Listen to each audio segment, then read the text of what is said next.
अस्सलाम वालेकुम जी। आज की वीडियो में हम डिस्कस करेंगे कि लॉ क्या है और वेरियस सोर्सेज ऑफ लॉ हमें क्या देखने को मिलती हैं जूरिस्प्रूडेंस में। सबसे पहले हम देख लेते हैं कि लॉ क्या है। मीनिंग ऑफ लॉ है जी, law means a set of rules established and enforced by state to regulate human behaviour. Human behaviour को, लोगों के बिहेवियर्स को रेगुलेट करने के लिए जो सेट ऑफ रूल्स इन्फोर्स किए जाते हैं स्टेट की तरफ से, उसे कहते हैं जी लॉ। डेफिनेशन क्या है लॉ की? Law is a command of sovereign back by sanctions. Austin का कहना है कि लॉ सॉवरन की कमांड है जिसको बैक करती है सैंक्शंस, यानी जिसके पीछे कुछ सजाएं होती हैं। सालमन का कहना है जी, law is the body of principles recognised and applied by state in the administration of justice. Justice के लिए जो बॉडी ऑफ प्रिंसिपल्स स्टेट की जानिब से अपनाए जाते हैं और उनको अप्लाई किया जाता है, उसे हम कहते हैं जी लॉ।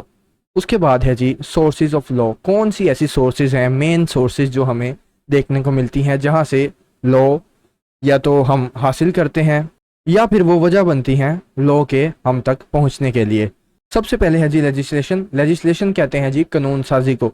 जब भी कोई लॉ बनता है तो उसके लिए कानून साजी की जाती है। डेमोक्रेटिक कंट्रीज़ में, जहाँ पे डेमोक्रेसी होती है, लेजिस्लेशन को बहुत प्रायोरिटी दी जाती है। लेजिस्लेशन बहुत ज़्यादा इंपॉर्टेंस की हामिल होती है क्योंकि लेजिस्लेशन के ज़रिए ही नए कवानीन बनते हैं।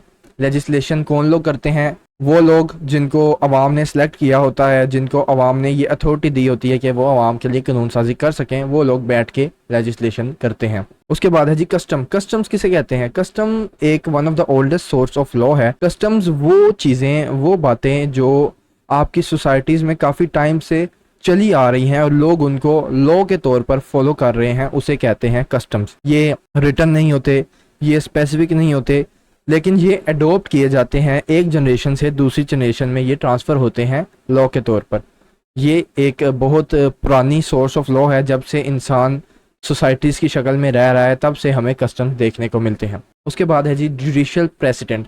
जुडिशल प्रेसिडेंट किसे कहते हैं? जुडिशल प्रेसिडेंट ऐसे लीगल प्रिंसिपल्स हैं जो कोर्ट्स की तरफ से इस्टेब्लिश किए जाते हैं। ऐसी चीज़ें, ऐसे कवानीन जो कवानीन की किताबों में तो नहीं लिखे, जो स्टैचूटरी लॉज तो नहीं हैं, जो कॉन्स्टिट्यूशन में तो नहीं लिखे, लेकिन जुडिशरी ने कुछ ऐसी प्रैक्टिसेस इस्टेब्लिश की हैं जिन्हें लॉ के तौर पर माना जाता है, उसे हम कहते हैं जुडिशल प्रेसिडेंट।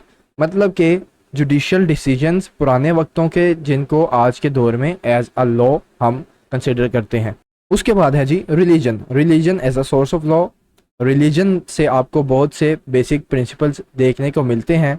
रिलीजन एक बहुत इंपॉर्टेंट सोर्स ऑफ लॉ है।